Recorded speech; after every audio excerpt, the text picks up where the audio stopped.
Дякую всім, що я вас бачу, дякую долі, що півроку після тюрми я маю можливість виступати в такому уважному товаристві і впливовому товаристві, сподіваюся. Я хочу наголосити, що ви були першими глядачами цього нашого журналістського розслідування, цього документального фільму, який щойно демонструвався. Справа в тім, що всі, хто до мене робили такі журналістські розслідування, вони, як правило, або змушені були емігрувати за межі України, або, так сталося, мали серйозні проблеми по кар'єрі, як журналісти. Це можна навести, скажімо, приклади і Артура Сенька, який зараз емігрував в Америку, і Дмитра Васильця, який понад рік сидить в тюрмі, в Житомирському слідчому ізоляторі без йому обвинувачення у потуранні терористам і тому подібне. Я би хотів, щоб ви трошки пригадали, що у фільмі наголошувалося, батько Амброскіна сказав про те, що вже наперед визначено президентом, хто винен, а хто не винен. Уявіть собі абсурдні ситуації, коли гарант Конституції визначає, хто правий, а хто не правий, без жодного рішення суду, яке би вступило в законну силу. Тобто виходить так, що він сам найбільше є порушник Конституції. Бо я думаю, я сподіваюся, що в всіх європейських ваших законах теж не можна обвинувачувати людину в чомусь, поки не буде рішення суду, яке вступило в законну силу. Я думаю, наші закони аналогічні. І тому я би хотів звернути на це увагу, що нам дуже зараз важко, бо тому що демонструвати можна журналістські розслідування, які висвітлюють тільки одну сторону, які не говорять про цих таємних снайперів, які не говорять про цю третю невідому силу, яка була зацікавлена у тому, щоб гинули і працівники Беркута, і мітингувальники. Це все криваве місиво, яке ви бачили, воно ж не випадково. Ви політики, і ви знаєте, що за останні 3 десятки років, мабуть, там Туніс, Лівія, Бахрейн, багато країн, та врешті-решт Югославія, теж, напевно, була схема, коли при економічній і політичній напрузі раптом виникали звідкись невідомі снайпери, які робили кілька таких сакральних жертв і невідомо куди зникали, а потім, відповідно, детонувався певний вибух, який приводив до зміщення влади. Відповідно, там, до хаосу, до війни і до знищення навіть держави. Тому я би хотів наголосити на тому, що від вас, європейців, від європарламентарів, дуже багато що залежить. Бо тому що саме ви, нагадую, саме ви були гарантами на тих перемовинах, які буцімто дозволили 21 лютого 2014 року перевести то все криваве протистояння у відносно мирне русло, де було чітко вказано приблизний алгоритм і план дій виходу з ситуації. Бо ми ж з вами розуміємо, що якщо вже почали стріляти правоохоронців, це не випадково, а для того, щоб спровокувати вуличне протистояння в ще гіршій стадії, за якою вже наступна стадія – це громадянська війна. Врешті-решт, що ми зараз маємо в Україні. І тому я би хотів наголосити, я вас не буду завантажувати цифрами, даними. При потребі це все є у звітах і врешті-решт, дякуючи навіть представникам ОБСЄ, які присутні на тих всіх знакових судових процесах, я їх називаю судилищах, бо тому що вони нагадують такі процеси часів сталінізму 1937 року, коли були політичні репресії, просто за право думати по-інакшому, або право говорити по-інакшому. Так от, завдяки і місії ОБСЄ, і завдяки незалежним журналістам, які, на жаль, можуть бути активні тільки в інтернеті, так сталося в нас в Україні вже відсутня свобода слова, то ми ще можемо дізнатися, що ж насправді відбувалося. Нагадаю, там виступав такий Віктор Цвигун, рідний брат вбитого правоохоронця на Майдані. Уявіть собі, рідний брат вбитого правоохоронця обвинувачується в статті, за якою йому загрожує 20 років до 20 років в'язниці. Абсурдність ситуації в тому, що, як вам пояснити, коли працівник антитерористичного підрозділу обвинувачується в статті тероризм. Ви уловлюєте абсурдні ситуації.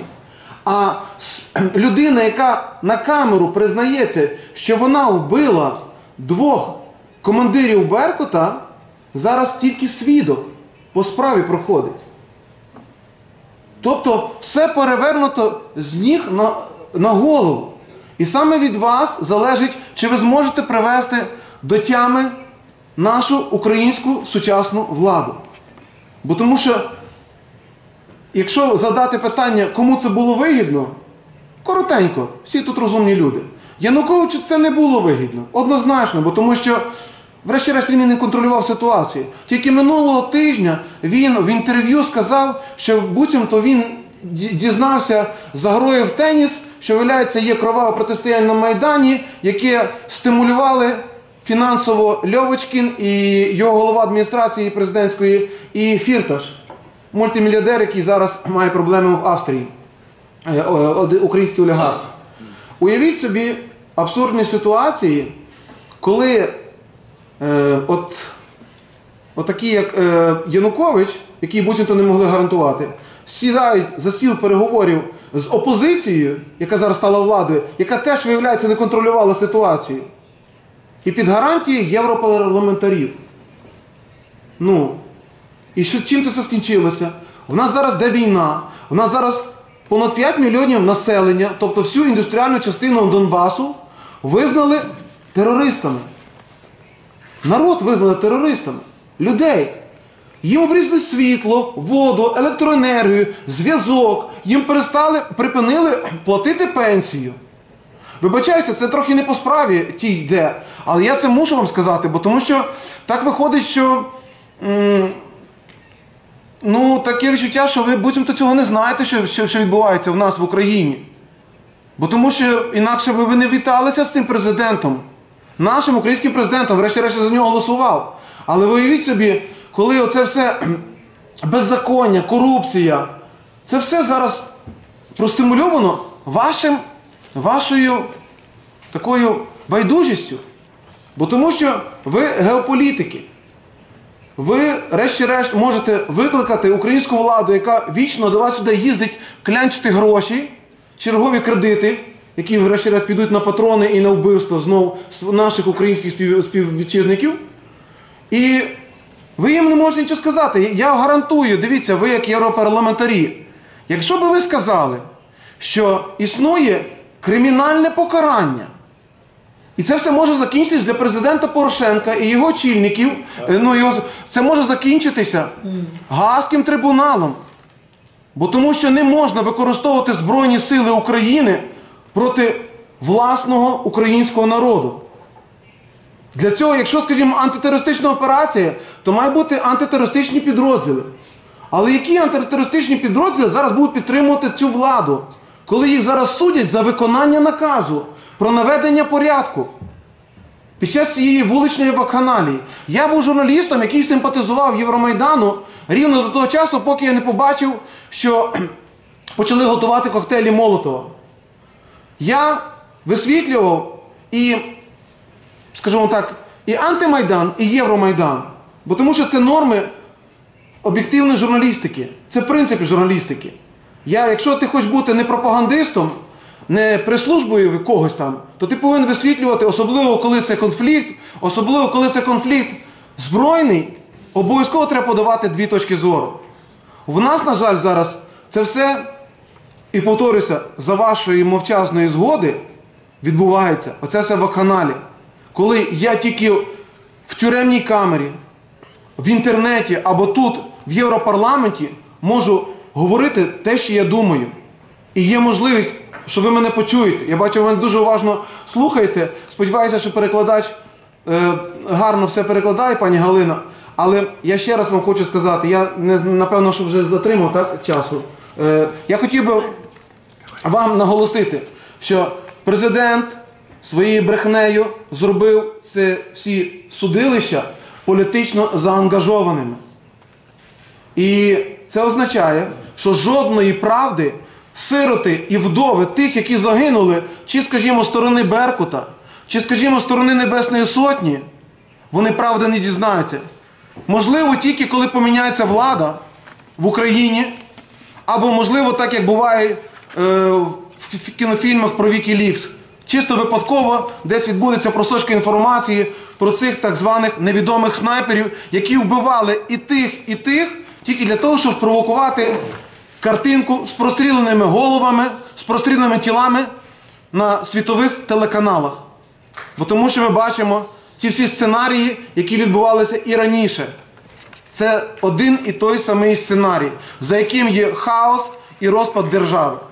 Тому ще раз нагадую вам, я думаю, більшість з вас служили в армії, чоловіків, і знають, що якщо б розігнати натовп, нехай навіть озброєний, для цього не потрібно снайперів. Для цього потрібно кілька крупнокаліберних кулеметів і там КПВТ чи, скажімо, ДШК, і просто стріляти в натовп, і натовп сам розсіється. Він розбіжиться натовп, бо тому що будуть тіла порвані і тому подібне. В даній ситуації снайпери працювали, власне, на телекартинку світових та українських телеканалів. Бо тому що в натовпі нереально побачити, що поряд когось вбили. Люди за 200 метрів не знали, що там стріляють і звідти виносять трупів. Вони далі йшли. Питаються, хто давав наказ? Якщо, скажімо, домовилися з Януковичем під гарантією Європарламенту, хто потім дав наказ цьому пану Бубенчику Іванові, який признався, що він вбив двох командирів беркутів? Хто дав наказ потім...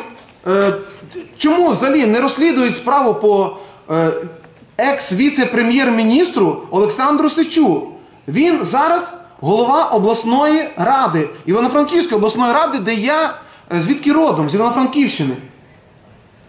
Інші два депутати колишні, теж свободівці, просто зробили в них обшук і далі не розголошують таємниці слідства. А можливо, спеціально владі потрібно їх тримати цим компроматом, який вони там нарили у них, щоб, скажімо, ціла партія «Свобода», як праворадикальна, тільки їм підігрувала у цій всій атмосфері, загальній атмосфері ненависті, яка зараз відбувається, коли вже не тільки Путін винен, вже і Трамп винен, скоро і Меркель буде винна, скоро і Європарламент буде винен. Зараз всі будуть винні ті, хто, виявляється, не дають їм розкрадати кредитні транші і грабувати український народ. А можливо, дійсно, потрібно подивитися як сусіда в Росії і використати і позитивний, і негативний досвід, які відбувалися, таке саме було протистояння подібне в Чечні. Там ж зараз спокій, якось вони домовилися, а там були теж трупи, там були теж біда, ми це все бачили. Поки що, слава Богу, що можна обмінюватися живими заручниками, полоненими. А ви ж пам'ятаєте, в Чечні обмінювалися відрізаними головами? Так от, я вас дуже прошу, шановні європарламентарі, не доведіть ситуацію в Україні, щоб там обмінювалися відрізаними головами. Не допустіть, тому що ви вирішуєте. А наша влада, вона нічого не вирішує. Наша влада навіть не може зупинити вакханалії, коли 20 озброєних, а можливо навіть і неозброєних людей посідали собі на рельси, перекрили транспортні шляхи, вони собі зробили таку домашню блокаду в якихось політичних інтересах, і, виявляється, для них не існує кримінальної статті про блокування транспортних магістралей. Для них не існує кримінального кодексу. Мені вже нагадують Мені нагадують, що і повільніше, напевно, треба закінчувати. Я ще раз хочу подякувати, що ви мене вислухали. Повірте, я нікому не бажаю, бо я сам колишній в'язень, не бажаю потрапити в тюрму. Але ви знаєте, всі розумні книжки кажуть про те, що непокаране зло множиться. Якщо зло не покаране, якщо винні не знайдені, тоді, от бачите, чим це закінчується. Протистояння триває, у нас Криму немає, Донбас вже не контролює, і влада навіть дійшла до того, я вже на завершення скажу, уявіть собі, позавчора арештували Володимира Рубана, ну, правда, кажуть, його вже відпустили. Це офіцера, який сотні полонених розумієте, вивіз звідти з полону, обміняв. Тобто влада наша українська настільки неадекватна, що вона навіть ревнує, коли хтось крім неї, крім цієї влади, вирішує людські долі. А повірте, я як колишній в'язень знаю, що гірше тюрми і полону може бути тільки смерть. І тому я всіх закликаю, втручайтеся, будь ласка, в цю ситуацію. Бо тому що наша влада, на жаль, вона не зможе нічого зробити. Тільки ви зможете натиснути і заставити їх, хоча б нагадайте Порошенкові про ймовірний Гаазький трибунал. Чим він може закінчити, використовуючи армію проти свого народу. І щоб він не припинив знущатися над 5 мільйонами людей на Донбасі, називаючи їх терористами. Дякую всім за увагу.